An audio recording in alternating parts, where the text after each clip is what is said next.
গলার মধ্যে গামছা দিয়া বলছিল আল্লাহর বান্দা চকলেট বিক্রি করতেছে। বন্ধু এই দৃশ্যটা দেখে আমি আমার মালিক আল্লাহর দরবারে শুকর আদায় করলাম আর বললাম আল্লাহ কত সুন্দর নিয়ামত তুমি আমাকে দান করেছো মালিক, ইচ্ছা করলে পারতা তুমি আমাকেও যুবকের মতো বানাইতে। জোরে বলেন ঠিক কিনা? এখন তো বাবা আমার ভিতরে প্রশ্ন জাগে, আল্লাহ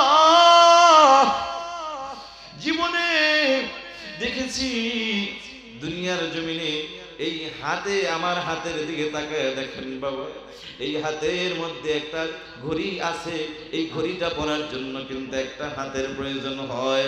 এই বাবা তাকায় দেখেন, এই যে চোখে চশমাটা, চশমা পরার জন্য কিন্তু আমার আরেক দুইটা হাতের প্রয়োজন হয়।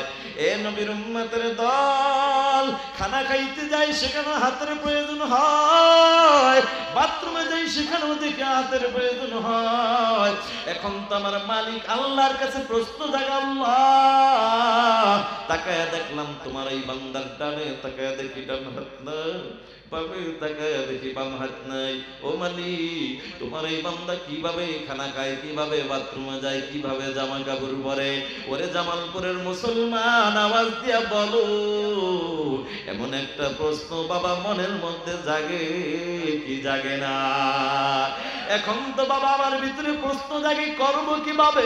হঠাৎ করে আমার সফর সঙ্গে উঠাইয়া যুবক আল্লাহর গোলামকে পাশে বসাইয়া এইবার প্রশ্ন করলাম, যুবক রে ডানে তাকাইলাম দেখলাম ডান হাত নাই, বামে তাকাইলাম দেখলাম তোমার বাম হাতটাও নাই। বলো যুবক এটা কি জন্ম থেকে না দুনিয়াতে আসার পরের ঘটনা? ওরে জামালপুরের মুসলমান যুবক ভাই, বৃদ্ধ বাবাজিরা, ও পর্দার আড়ালের মা, এই প্রশ্নটা করার সাথে সাথে তাকায়া দেখি যুবকের চোখের কিনারায় পানি ফোঁটা চলে আসছে। আল্লাহর বান্দা চোখের পানি সিরে সিরে কেঁদে কেঁদে বলে, হুজুর এটা জন্ম থেকে নয়, মাত্র কয়েক বছর আগের ঘটনা।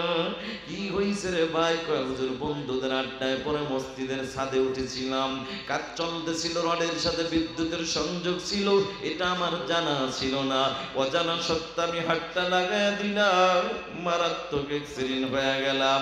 মা আমাকে নিয়ে আবারও চিন্তায় পড়ে যায়। মা একটা দৌড় মাইরা ডাক্তারের কাছে হাজির। ডাক্তারের কাছে যাইয়া ডাক দিয়া বলো, ডাক্তার আমার ছেলেটা মারাত্মক অ্যাক্সিডেন্ট হয়ে গেছে, মনে হয় আর বাঁচবে না, চলো আমার বাড়িতে চলো।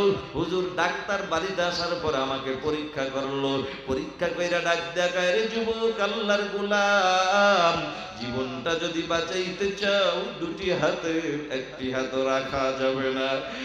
এখানে আসা বসা এটা মালিকের পক্ষ থেকে বড় কবুল হওয়ার ব্যাপার, কথা বলেন ঠিক কিনা? এরে মুসলমান নবীর উম্মতের দল, এই হাজার মুসলমানদের মধ্য থেকে যাচাই করে বাছাই করে ভালোবেসে আসার বসার তৌফিক দান করলেন যিনি, তিনি কে? আপনাদের কি মন খারাপ নাকি বাবা? রাগ করেছেন নাকি? জবানটা দান করলেন কে? ওরে জামালপুরের মুসলমান, যে মালিক এত সুন্দর জবান নামক নিয়ামত দান করলেন, সে মালিক যদি ইচ্ছা করেন আপনার আমার জবানটাকে বন্ধ করে দিবেন, মোটামুটি কয় মাস সময় লাগবে? ওই পিছনের বাইরে কি কয়েক সপ্তাহ? না না, এক সেকেন্ডও লাগবে না, এটাই বাস্তব, এটাই সত্য। তবে মুসলমান, ওই মালিক আল্লাহর দেওয়া জবানটা আছে বিদায় এটার কোনো কদর নাই। আজকে হাত নামক নিয়ামত আছে বিদায় কদর নাই, চোখ নামক নিয়ামত আছে তো এটার কদর নাই। অথচ এই নিয়ামত গুলা যার নাই তাকে জিজ্ঞাসা করে দেখা একটা নিয়ামতের কত দাম, কথা বলেন ঠিক কিনা? ওরে মুসলমান নবীর উম্মতের দল, ও জামালপুরের মুসলমান, জানি না আপনারা কখনো কাউকে প্রশ্ন করার সুযোগ পেয়েছেন কিনা জানা নাই, তবে আমার জীবনে আমি একজনকে প্রশ্ন করার সুযোগ আমি পেয়েছিলাম, বলবো কিনা? বেশি দিন আগের কথা নয়, এই তো গত কয়েক বছর আগে উত্তরবঙ্গের রংপুর মাহফিল করে ঢাকার উদ্দেশ্যে রওনা হয়ে গেলাম। ট্রেনে আসতেছিলাম, বগুড়া পার হওয়ার পর আমার সিটের পাশেই দাঁড়ানো 15 থেকে 16 বছরের একজন যুবক আল্লাহর গোলাম, চেহারাটা বড় সুন্দর, সুন্দর, দুঃখের বিষয় ডানে তাকায় দেখি যুবকের ডান হাত নাই, বামে তাকায় দেখি যুবকের বাম হাতটাও নাই। গলার মধ্যে গামছা দিয়া পঞ্চুল আল্লাহর বান্দা চকলেট বিক্রি করতেছে। বন্ধু এই দৃশ্যটা দেখে আমি আমার মালিক আল্লাহর দরবারে শুকর আদায় করলাম আর বললাম, আল্লাহ কত সুন্দর নিয়ামত তুমি আমাকে দান করেছো মালিক, ইচ্ছা করলে পারতা তুমি আমাকেও যুবকের মতো বানাইতে। জোরে বলেন ঠিক কিনা? এখন তো বাবা আমার ভিতরে প্রশ্ন জাগে, আল্লাহ জীবনে দেখেছি দুনিয়ার জমিনে এই হাতে, আমার হাতের দিকে তাকায় দেখেন বাবা, এই হাতের মধ্যে একটা ঘড়ি আছে, এই ঘড়িটা পরার জন্য কিন্তু একটা হাতের প্রয়োজন হয়। এই বাবা তাকায় দেখেন, এই যে চোখে চশমাটা, চশমা পরার জন্য কিন্তু আমার আরেক দুইটা হাতের প্রয়োজন হয়। এ নবীর উম্মতের দল, খানা খাইতে যায় সেখানে হাতের প্রয়োজন হয়, বাথরুমে যাই সেখানেও দেখে হাতের প্রয়োজন হয়। এখন তো আমার মালিক আল্লাহর কাছে প্রশ্ন জাগে, আল্লাহ তাকায় দেখলাম তোমার এই বান্দার ডানে তাকায় দেখি ডান হাত নাই, বামে তাকায় দেখি বাম হাত নাই। ও মালিক তোমার এই বান্দা কিভাবে খানা খায়, কিভাবে বাথরুমে যায়, কিভাবে জামা কাপড় পরে? ওরে জামালপুরের মুসলমান আওয়াজ দিয়া বলো, এমন একটা প্রশ্ন বাবা মনের মধ্যে জাগে কি জাগে না? এখন তো বাবা আমার ভিতরে প্রশ্ন জাগে, করবো কিভাবে? হঠাৎ করে আমার সফর সঙ্গে উঠাইয়া যুবক আল্লাহর গোলামকে পাশে বসাইয়া এইবার প্রশ্ন করলাম, যুবক রে, ডানে তাকাইলাম দেখলাম ডান হাত নাই, বামে তাকাইলাম দেখলাম তোমার বাম হাতটাও নাই। বলো যুবক, এটা কি জন্ম থেকে না দুনিয়াতে আসার পরের ঘটনা? ওরে জামালপুরের মুসলমান যুবক ভাই, বৃদ্ধ বাবাজিরা, ও পর্দার আড়ালের মা, এই প্রশ্নটা করার সাথে সাথে তাকায়া দেখি যুবকের চোখের কিনারায় পানি ফোঁটা চলে আসছে। আল্লাহর বান্দা চোখের পানি ছেড়ে ছেড়ে কেঁদে কেঁদে বলে, হুজুর এটা জন্ম থেকে নয়, মাত্র কয়েক বছর আগের ঘটনা। কি হয়েছে রে ভাই? কয় হুজুর, বন্ধুদের আড্ডায় পরে মসজিদের ছাদে উঠেছিলাম, কাজ চলতেছিল, রডের সাথে বিদ্যুতের সংযোগ ছিল, এটা আমার জানা ছিল না, অজানা সত্ত্বে আমি হাতটা লাগায় দিলাম, মারাত্মক অ্যাক্সিডেন্ট হয়ে গেলাম। মা আমাকে নিয়ে আবারও চিন্তায় পড়ে যায়। মা একটা দৌড় মাইরা ডাক্তারের কাছে হাজির। ডাক্তারের কাছে যাইয়া ডাক দিয়া বলো, ডাক্তার আমার ছেলেটা মারাত্মক অ্যাক্সিডেন্ট হয়ে গেছে, মনে হয় আর বাঁচবে না, চলো আমার বাড়িতে চলো। হুজুর ডাক্তার বাড়িতে আসার পর আমাকে পরীক্ষা করলো, পরীক্ষা কইরা ডাক দিয়া কয়, রে যুবক আল্লাহর গোলাম, জীবনটা যদি বাঁচাইতে চাও দুটি হাতে একটি হাত রাখা যাবে না। আমি বললাম, যুবক তখন তুমি কি জবাব দিয়েছো? আল্লাহর বান্দা তখন বলে, হুজুর ওই মুহূর্তে আমি আকাশের দিকে তাকায় বলেছি, আল্লাহ। ওরে জামালপুরের মুসলমান, মায়া লাগায় মালিকের নামটা একবার বলো না, আল্লাহ। হয় নাই যুবক, মায়া লাগায় একটা ডাক দাও না, আল্লাহ। যুবক রে, ওই মালিকের দেওয়া জবান গুলো জীবনে কত নেতার স্লোগান দিলা, আরে কত নেতার প্রশংসা করলা, সকাল থেকে বিকাল পর্যন্ত প্রশংসা করে করে নেতাকে খুশি করেছো, বিনিময়ে তোমার নেতা হয়তো 500 টাকা, না হয় একটা মিষ্টি অথবা একটা চা দিয়ে বিদায় করে দিছে। আল্লাহ ডাক দিয়া কাউরে, গোলাপ আমি আল্লাহর দেওয়া জবানটা খুলিয়া আমি আল্লাহকে মাঝে মাঝে আল্লাহ আল্লাহ, আমি আল্লাহকে আল্লাহ বলে যদি ডাকতে পারো গো, আমি আল্লাহ ওই চেয়ারম্যানের মতো টাকা দিয়ে বিদায় করব না, মেম্বারের মতো মিষ্টি দিয়ে বিদায় করব না, আমি আল্লাহ কি দিব জানো? আমি আল্লাহ খুশি হইয়া তোমার নামটা জাহান্নাম থেকে কাটিয়া তোমার নামটা আমি আল্লাহ জান্নাতের খাতায় উঠাইয়া দিব। ও যুবক ভাই, ও বৃদ্ধ বাবাজিরা, আল্লাহর বান্দা তখন বলে, হুজুর ওই মুহূর্তে আকাশের দিকে তাকায় বলেছে, আল্লাহ তুমি আমার হাত হাত নামক নিয়ামত যদি নিয়ে যাও অসুবিধা নাই, তারপর মালিক তুমি আমার জীবনটা বাঁচায়া দাও, জীবন নামক নিয়ামত বাঁচায়া দাও। আমি বললাম, যুবক, জীবন বাঁচানোর জন্য দুটি হাত কাটতে রাজি হইছো, কোনো অসুবিধা নাই। কিন্তু যুবক, প্রশ্ন জাগে, তুমি খানা খাও কিভাবে, বাথরুমে যাও কিভাবে, জামা কাপড় পরো কিভাবে? এই কথাটা বলার পরে আবার তাকে দেখি যুবকের চোখে পানি। আল্লাহর বান্দা চোখের পানি ছেড়ে দিয়ে কেঁদে কেঁদে বলে, হুজুর, ওই মুহূর্তে আমার যখন পেটে ক্ষুধা লাগে, আমি ঘরের মধ্যে প্রবেশ করে তাকায় দেখে আমার মা আমার জন্য খানা রেডি করে মা বাহিরে কাজে লিপ্ত হয়ে গেছে।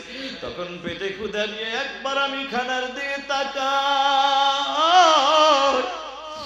একবার আমার মায়ের চেহারার দিকে আমি তাকাই, আর আকাশের দিকে তাকে বলি, আকাশের মালিক আমার আল্লাহ, আজকে আমার হাত নামক নিয়ামতের যে কত দাম এতদিন বুঝি না, আজকে আমি বুঝতেছি মালিক। যদি আমার হাত নামক নিয়ামত থাকতো, পেটে ক্ষুধা নিয়ে মায়ের চেহারার দিকে তাকায় থাকা লাগতো না, ঠিক কিনা? নিজের হাত দিয়ে নিজের খানা নিজেই মুখে তুলে দিতে পারতাম। ওরে মুসলমান, ঘটনা বলার উদ্দেশ্য আমার ছিল না, আমি বুঝাইতে চাইলাম, হাত বলো, চোখ বলো, জবান বলো, নিয়ামত দান করলেন যিনি, তিনি কে? সে মালিকের নামটা উচ্চারণ করতে ভালো লাগে না খারাপ লাগে? যদি ভালো লাগে আর একবার আওয়াজ দিয়ে বলো। এই দামি মজলিসে আসার তৌফিক দান করলেন যিনি, তিনি কে? সে মালিকের দরবারে কালিমাত শুকর আদায় করি, বলি আলহামদুলিল্লাহ। প্রশংসা করলাম কার? খুশি হলেন যিনি, তিনি কে? বেজার হলেন যিনি, তিনি কে? শয়তানকে আমরা সব সময় বেজার করব, মালিককে আমরা সব সময় খুশি করব ইনশাআল্লাহ। আল্লাহ কবুল করুক, আমিন। ভাইরা আমার, আলোচনা কিন্তু শুরু করি নাই, কিন্তু শুরু করব যদি আপনাদের অনুমতি পাই। বলেন হুজুর, অনুমতির কি দরকার? বসাইছি তো ওয়াজ করার জন্য। হ্যাঁ, অনুমতির দরকার আছে। অনেক সময় অনেকে ওয়াজের ময়দানে বৈশা কেউ বাদাম খায়, কেউ মোবাইল টেপে, কেউ ঘুমায়, কেউ ঝিমায়, কেউ দোকানের হিসাব করে, কেউ বা আগামীকাল কোথায় ঘুরতে যাবে এই চিন্তা করে। কথা কারণ ঠিক কি? মানুষের এখন শ্রোতাদের নিয়তের মধ্যে ভেজাল, বক্তার নিয়তের মধ্যেও ভেজাল। শ্রোতাদের এখলাস নাই, বক্তারও এখলাস নাই। শ্রোতা চিন্তা করে, দেখি এক কিনারায় বসি, আগে দেখি বরিশালের বক্তা আসবে শুনছি, দেখি চেহারা ভালো না খারাপ, আর এক গ্রুপ আছে দেখি কণ্ঠ ভালো না খারাপ, আর একটা গ্রুপ আছে দেখি টান টুন দেয় কিনা, এলা টানার পাগল। কথা কারণ ঠিক কিনা? কিন্তু এটা বিষয় না। মুসলমান এগুলা সব বাদ দিয়ে দেখতে হবে কোরআন ও হাদিসের সহি কথাগুলা হক কথা বলে কিনা। কথা বলেন ঠিক কিনা? ভাইয়ার আমার, তো যে কথা বলতেছিলাম, অনেক জায়গায় ঘুমায় আছে না? আপনারা কি সজাগ আছেন? সবাই সজাগ। জীবনে তো অনেক মিথ্যা কথা বলছেন, আজকের এই ময়দানে একটা সত্য কথা বলা যাবে তো ইনশাআল্লাহ? সত্যি করে বলেন তো, সবাই কি সজাগ? এই পিছনের বাইরে আপনারা সবাই কি সজাগ? তাহলে দেখি তো ঘুমাইছেন কে কে, হাত জায়গা।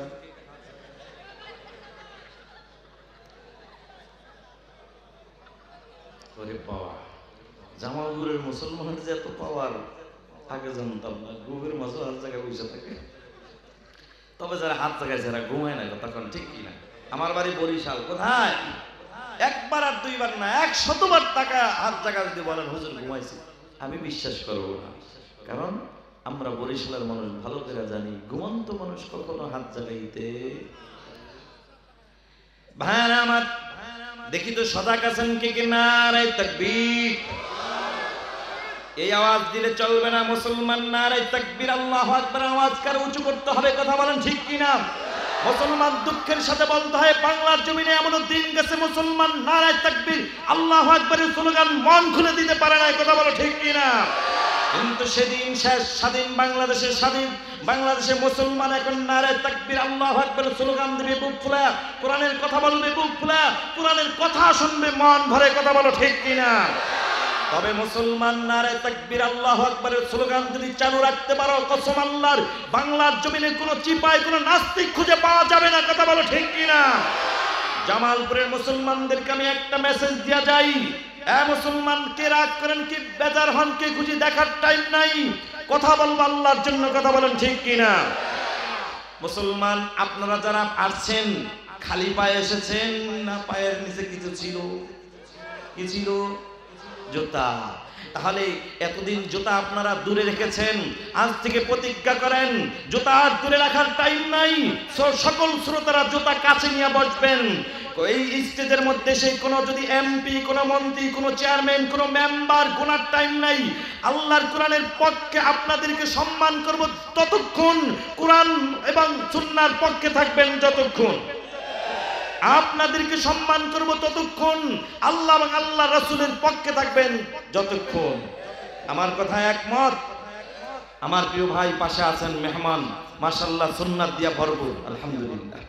চেহারা সুন্নাত সুন্দর, নবীর সুন্নাত দিয়া ভরপুর, তা যার কারণে আরো বেশি ভালো লাগে, কথা বলেন ঠিক কিনা?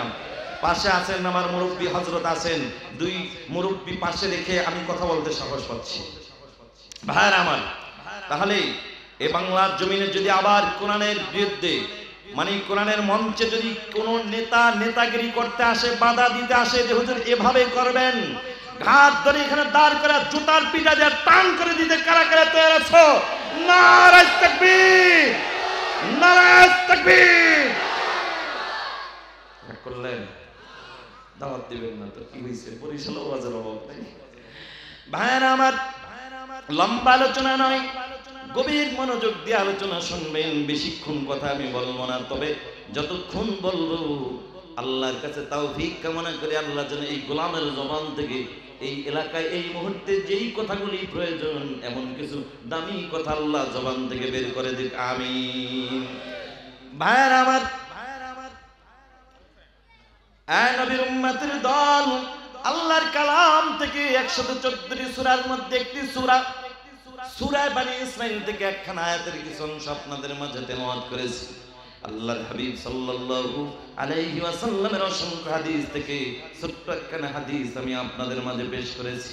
আমার তেলাওয়াতকৃত আয়াত ও হাদিসের উপরে ইখলাসের সাথে আমলের নিয়ে ধৈর্যের পরিচয় দিয়ে অল্প সময়ের মধ্যে কিছু কথা বলার সাথে সাথে আপনাদের মতো নেককার পরহেজগার আল্লাহওয়ালা বান্দাদেরকে ইখলাসের সাথে আমলের নিয়ে ধৈর্যের পরিচয় দিয়ে অল্প সময়ের মধ্যে কিছু কথা শ্রবণ করার তৌফিক আমার আল্লাহ দান করে, বলুন আমিন।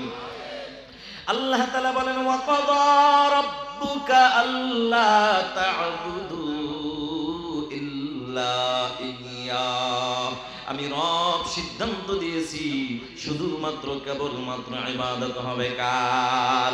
গোলামি হবে কার? সাথে সাথে আল্লাহ তাআলা বলেন, ওয়া বিল ওয়ালিদাইনি ইহসানা,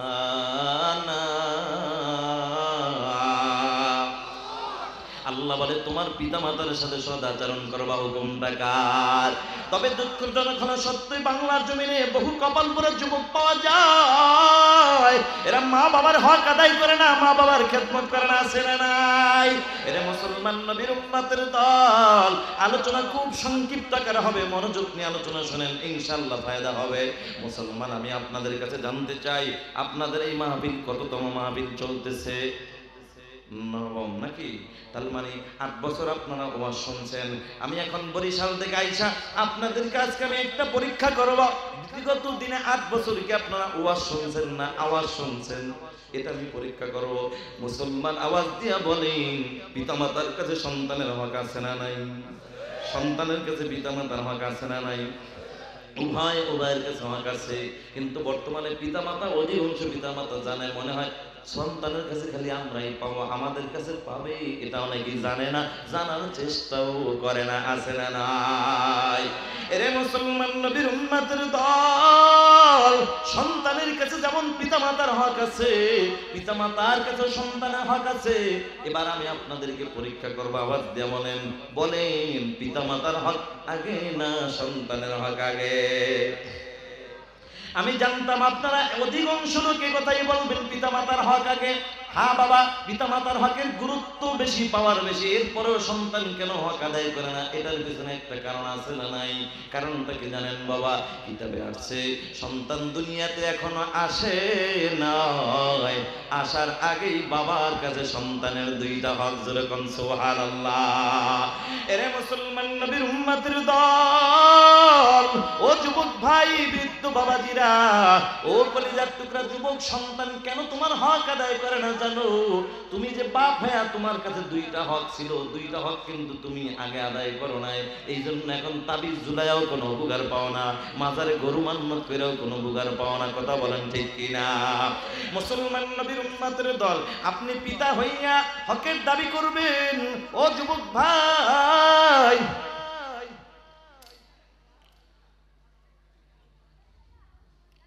ভাইরা আমার, এই কোনো কথা চলবে না, একদম চুপ, একদম চুপ। আওয়াজ গেলে মাথার ব্রেন মানে অন্যদিকে চলে যায়। একটা বয়ানের ময়দান, বয়ান করে দেখেন, বয়ান সাজাইতে মানুষগুলো মনোযোগ ঢুকাইতে অনেক সময় লাগে, কিন্তু ছুটাইতে 1 সেকেন্ডও লাগে না। কোনো কথা বলবো না। ভাইরা আমার, আল্লাহর বান্দা যুবক, তুমি যদি নেককার সন্তানের বাপ হতে চাও, তোমার দুইটা জিনিস লাগবে বাবা। নেককার সন্তান কখনো কোনোদিন মা বাবাকে কষ্ট দেয় না। কথা কোন ঠিক কি? যুবকরি কোনোদিন মা বাবাকে কষ্ট দেয় না। এটার বাস্তব প্রমাণ আমার মা, আমার বাবা তো আমাকে মাদ্রাসায় পড়াইছে। কই, আমরা তো কখনো মা বাবাকে কষ্ট দেই না, বরঞ্চ প্রতিদিন প্রোগ্রাম করতে হয়। প্রোগ্রামে যখন বের হয়ে যাই, গাড়িটা স্টার্ট করার আগে মার কাছে টেলিফোন করি, বাবার কাছে টেলিফোন করি, মা বাবার দোয়া নিয়ে এরপরে বের হই। কসম আল্লাহর বন্ধু, মা বাবার দোয়া কখনো বিফলে যায় না বন্ধু। আজকে 15 বছর শেষ হয়ে 16 বছর এই ময়দানে খেদমত করতেছি, আলহামদুলিল্লাহ। কত বক্তা দেখি গাড়িতে অ্যাক্সিডেন্ট হয়েছে, কত বক্তা দেখেছি ডাকাইতের কবলে পড়েছে। আজও পর্যন্ত মা বাবার দোয়ার বরকতে, আল্লাহর মেহেরবানি, আপনাদের দোয়ায়, আল্লাহর খাস মেহেরবানিতে আজও পর্যন্ত কোনো বিপদে পড়ি নাই। আমার 100% বিশ্বাস এটা আমার মা বাবার দোয়ার বরকত। যুবক ভাইরা, যেটা বলতেছিলাম, যুবক, তুমি যদি নেককার সন্তানের বাপ হতে চাও, সন্তান দুনিয়াতে আসার আগে বাবার কাছে সন্তানের দুইটা হক। 1 নম্বর হক হলো যুবক, হায়াতের জিন্দেগিতে যুবকরি 1 নম্বর হক হলো তুমি নিজে নেককার হও, হালাল পথে চলো, হালাল খানা খাও, হালাল রক্ত শরীরের মধ্যে ঢুকাও। 2 নম্বর হক অবনশ হয়ে গেছে। একদিনের ঘটনা, আব্দুল খালেক স্কুলের ডিউটি কইরা বাড়িতে এসে দেখে সুন্দরী বিবির চেহারাটা মলিন হয়ে গেছে। কিরে বিবি, তোমার চেহারাটা মলিন কেন? কয়, তোমার মা আমার সাথে ঝগড়া করেছে। এরকম মিথ্যা কথা বানা বানা বলার মতো সোনার বাংলাদেশে সোনার ব্যবস্থা নাই, যদিও জামালপুর নাই, আছে নাকি? থাকলে আল্লাহ সহি বুঝদান করুক না, আমিন। ও যুবক ভাই, এটা কেন হয় জানো? তুমি তো এমবি ভইরা দাও, মোবাইল একটা কিনা দিলা, দামি মোবাইল, নিজে চালাও, বাটন বউরে দিছো দামি মোবাইল, রাতের গভীরে স্টার জলসার জি বাংলা দেখে নিয়ে ব্যস্ত, আর সকালবেলা শ্বশুর শাশুড়ির সাথে খারাপ আমল নিয়েও ব্যস্ত, ঠিক কিনা? মুসলমান আল্লাহর গোলাম, আল্লাহর বান্দি ডাক দিয়া কও, স্বামী, তোমার মা আমার সাথে ঝগড়া করে, তোমার মা যদি বাড়িতে থাকে আমি আর থাকবো না। ওনাটা ডাক দিয়া কয়, বিবি, আমার মা যদি থাকে, তুমি যদি না থাকো, ও বিবি, এই কথা শুনলে আমার মন খারাপ লাগে, তোমার অনেক ভালোবাসি। বিবি রে, প্রয়োজন হলে আমার মাকে আমি ঘর থেকে বিদায় করে দিব, তারপর আমি তোমাকে বিদায় করব না। নাউজুবিল্লাহ। কথাটা বলে আব্দুল খালেক আর দেরি করে নাই, হাতের মধ্যে মোটা একটা লাঠি নিয়ে মার কাছে হাজির। মার শরীরে যা টাস টাস করে বাড়ি মারা শুরু করছে। মা কাঁদে আর কয়, বাবারে, আমি মা কি অন্যায় করলাম, কেন আমাকে মারো? মা গো, তুই আমার বউর সাথে ঝগড়া করছে, এই জন্য মারি। মা কা, বাবা, বিশ্বাস কর, আমি তোর বউর সাথে কোনো ঝগড়া করি নাই। ছেলে ডাক দিয়া কা, মা গো, আমি বিশ্বাস করি না, আমার বউ তো মিথ্যা কথা বলতে পারে না। বাংলাদেশে বহু কপাল ভরা যুবক পাওয়া যায়, বউর কথা যতটা বিশ্বাস করে মা বাবার কথা ততটা বিশ্বাস করে না, আছে না নাই? ওরে মুসলমান আল্লাহর গোলাম, আব্দুল খালেক এই কথাটা বলার পর মাকে মাইরা যখন চলে আসছে, মা বেহুশ হয়ে পড়ে গেছে। হুশ আসার পরে উজুটা বানাইয়া 2 রাকাত নামাজ আদায় কইরা মা আকাশের দিকে দুটি হাত তুলে ডাক দিয়া কয়, আকাশের মালিক, আমার ছেলেটা বুঝি না আমার মারছে, আমি মা তারে মাফ করে দিছি, তুমিও তারে মাফ করে দাও। দেখ যুবক, মা কি জিনিস। আর একটা দোয়া করছে, আল্লাহ আমার ছেলেটাকে একটা সন্তানের বাপ বানায় দাও। আমার মন বলে যেদিন সন্তানের বাপ হবে সেদিন কিছুটা হইলো বুঝবে মা বাবা কি জিনিস। কথা বলেন ঠিক না বেরি? মার দোয়া কবুল হয়ে গেছে, সন্তানের বাপ হয়ে গেছে। বাবা 1 মিনিটে শেষ করে দিব। আল্লাহর বান্দা যুবক, একদিনের ঘটনা, রাত 2:30 বাজে দরজা নক করলো। বিবি দরজাটা খুলে দিল, তাকায়া দেখে বিবির চোখেও ঘুম নাই, ছেলের চোখেও ঘুম নাই। ডাক দিয়া কয়, কিরে বিবি, রাত 2:30 বেজে গেল, এখনো কি তোদের চোখে ঘুম নাই? বিবি ডাক দিয়া কয়, স্বামী তোমাকে কেমনে বুঝাবো, দুনিয়ার জমিনে কোনো সন্তান না ঘুমাইলে কোনো মা ঘুমাইতে পারে না। স্বামী, সন্তান না খাইলে কোনো মার মুখে খাবার যায় না। কথাটা বলার পর আব্দুল খালেকের ব্রেন্ডে যে একটা বাড়ি মারছে। আল্লাহু আকবার। বন্ধু, হেদায়েতের মালিক কে? আল্লাহর বান্দা আব্দুল খালেক ডাক দিয়া কয়, বিবি তোর কথা যদি সত্য হয়, দুনিয়ার জমিনে সন্তান না খাইলে, মা যদি না খায় থাকে, সন্তান না ঘুমাইলে, মা যদি না ঘুমাইয়া থাকে, তাহলে আমি আব্দুল খালেকের তুই একটা মাসি।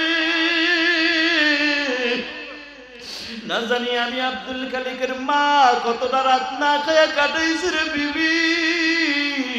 না জানি আমি আব্দুল খালেকের মা কতটা রাত না ঘুমাইয়া কাটাইছি। বিবিরে, বুঝতে পারছি তোর ষড়যন্ত্র আমার ঘরে ঢুকছে, তুই দাঁড়া আমি আসতেছি। কথাটা বইলা আব্দুল খালেক আর দেরি করে নাই, গভীর রাতে একটা দৌড় মাইরা মার দরজায় হাজির। যাইয়া ডাক দিয়া কয়, মা গো দরজাটা খোলো। মা গভীর রাত তাহাজ্জুদ নামাজে দাঁড়ায়া ছেলের জন্য দোয়া করতেছিল, কিন্তু বন্ধু ছেলের কণ্ঠের আওয়াজ পাইয়া মা নামাজও ছাইরা দিছে, দোয়াও ছাইরা দিছে। মা দাঁড়ায় এখন ভয়ে থরথর করে কাঁপতেছে। মার মনে ভয় ঢুইকা গেছে। মা মনে করছে আমার ছেলেটা আজও বুঝি বোর কথা শুই না আমাকে মারার জন্য আসি। ডাক দিয়া কয়, রে বাবা তোর পাও 2টা দে সন্তান, তুই আমার তোর পাও 2টা বুধ ধরে বলি তুই আমার আর মারিস না, কারণ আগের মাইরের ব্যথা এখনো শরীর থেকে যায় না। বাবা তুই মারিস না। ছেলে কয়, মা গো মারবো না, দরজা খোলো, না খুললে লাথি মাইরা দরজা ভাঙবো। মা কয়, আমার ছেলের রাগ বেশি, দরকার নাই, দরজা খুলে দে, ওর যা মন চায় মারুক। মা আল্লাহর উপর ভরসা করে দরজাটা খুলতে দেরি, ছেলেটা খপ করে মার পাও 2টা জড়ায়া ধরতে দেরি নাই। সুবহানাল্লাহ।